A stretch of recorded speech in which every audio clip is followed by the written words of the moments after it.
संविधान हूं, देवदासी प्रथा, बाल मजदूरी, आजाद भारत के सामने ये सब बड़े सवाल थे।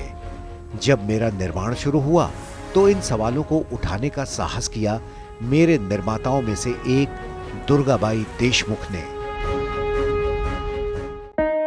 मद्रास स्टेट से चुनी गई दुर्गाबाई देशमुख संविधान समिति की ड्राफ्टिंग कमेटी की सदस्य थीं। वकील होने के नाते उन्होंने मेरे कानून संबंधी पहलुओं पर बारीकी से सुझाव दिए। मेरे निर्माण के दौरान समिति के खाली हो चुके स्थानों पर नए सदस्यों की नियुक्ति से संबंधित नियमों का सुझाव भी दुर्गाबाई ने ही दिया।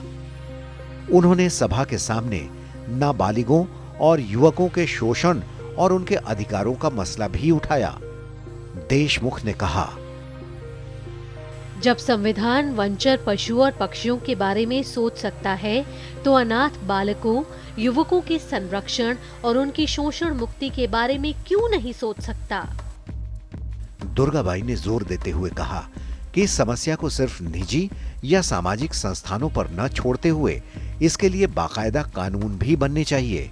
नतीजा 42वें संविधान संशोधन के बाद सेक्शन 39F के तहत दुर्गाबाई देशमुख के इस विचार को रखा गया। राज्यपाल की नियुक्ति के विषय पर समिति के समक्ष दुर्गाबाई ने कहा, राज्यपाल की नियुक्ति राजनीतिक दृष्टिकोण से ना होकर निष्पक्ष हो और राज्यपाल केंद्र व राज्य शासन दोनों में संपर्क रखें। साथ ही राज्यपाल की नियुक्ति सर्वोच्च न्यायालय करे। धार्मिक स्वतंत्रता की वकालत करते हुए श्रीमती देशमुख ने कहा कि धार्मिक स्थानों पर सभी समुदायों के प्रवेश की स्वतंत्रता होनी चाहिए। उनके सुझाव पर ही मुक्त मंदिर प्रवेश के संबंध में सेक्शन 25(2) के तहत बदलाव हुआ।